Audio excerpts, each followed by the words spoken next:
मुस्लिम समाजातील ट्रिपल तलाक पद्धतीवरती आजपासून सर्वोच्च न्यायालयात सुनावणी सुरू होतीये।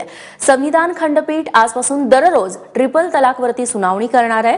सर्वोच्च न्यायालयाचे सरन्यायाधीश जगदीश सिंग खेहर यांच्या अध्यक्षतेखालील 5 सदस्यीय खंडपीठ ही सुनावणी करेल। या खंडपीठात शीख, ख्रिश्चन, पारशी, हिंदू आणि मुस्लिम समुदायाचे प्रतिनिधित्व करणाऱ्या न्यायाधीशांचा समावेश आहे। आज पहिल्या दिवशी या प्रकरणामध्ये कोणत्या मुद्द्यांवरती सुनावणी करायची हे ठरवलं जाणार आहे। मुस्लिम पर्सनल लॉ मधील कालबाह्य तरतुदींवरही या सुनावणी दरम्यान युक्तिवाद होणार आहे। तसंच निकाह हलाला आणि बहुविवाह पद्धतीवर देखील खंडपीठासमोर सुनावणी केली जाईल। ट्रिपल तलाक विरोधात सर्वोच्च न्यायालयात 7 याचिका दाखल झालेल्या आहेत। यापैकी 5 याचिका या मुस्लिम महिलांनी दाखल केलेल्या आहेत। या सर्व याचिकांमधून 3 तलाक पद्धत हद्दपार करण्याची मागणी करण्यात आली आहे। त्यामुळे सर्वोच्च न्यायालयाच्या सुनावणीतून काय उहापोह केला जातो हे पाहणं महत्त्वाचं ठरणार आहे। आमचा दिल्लीचा प्रतिनिधी प्रशांत कदम आता आपल्यासोबत आहेत। प्रशांत, सर्वोच्च न्यायालयामध्ये आजपासून सुनावणीला सुरुवात होते। आज कोणते मुद्दे मांडले जाणार आहेत आणि किती दिवस ही सुनावणी चालू शकते?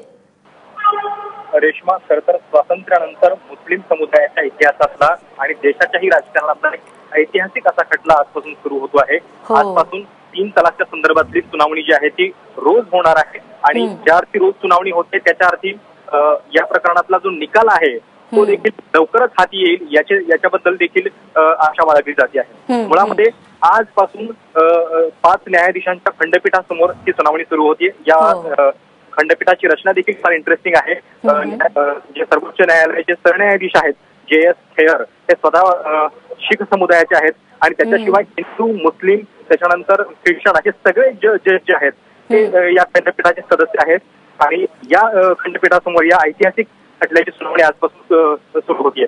गेल्या काही दिवसांपासून आपण बघतोय की ज्या पद्धतीने 3 तलाकचे प्रकरण समोर येत आहेत, कधी कधी फोनवरती, कधी व्हॉट्सअपवरती अशा पद्धतीने तलाक दिले जात आहेत। खुद्द पंतप्रधान नरेंद्र मोदी यांनी या प्रथेविरोधात म्हणजे एक राजकारण होऊ नये या सगळ्या प्रथेचं आणि मुस्लिम महिलांना न्याय मिळावा अशा पद्धतीचं आवाहन केलं होतं। भाजपच्या अजेंड्यावरती देखील कुठेतरी हा पॉलिटिकल मुद्दा आहे, कारण भाजपच्या नेत्यांनी देखील या संदर्भातला आवाज वेळोवेळी उठवलेला आहे। एकीकडे हे राजकारण सुरू असताना सुप्रीम कोर्टामध्ये आता काय होतं हे देखील पाहणं महत्वाचं असणार आहे। आणि केवळ 3 तलाक नाही तर जी निकाह हलालाची पद्धत आहे, म्हणजे निकाह हलालामध्ये आपल्याला इथं कुठल्या धर्मामध्ये ज्या पद्धतीनं महिलांच्यावरती अत्याचार होत असेल इतक्या वाईट पद्धतीनं हा निकाह हलालाची पद्धत आहे।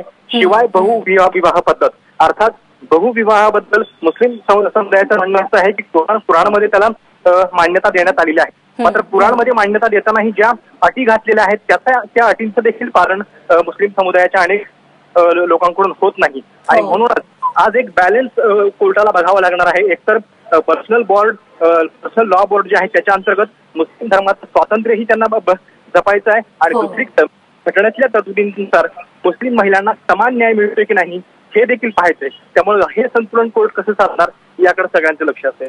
निश्चित प्रशांत, धन्यवाद तू दिलेल्या सगळ्या सविस्तर माहितीबद्दल।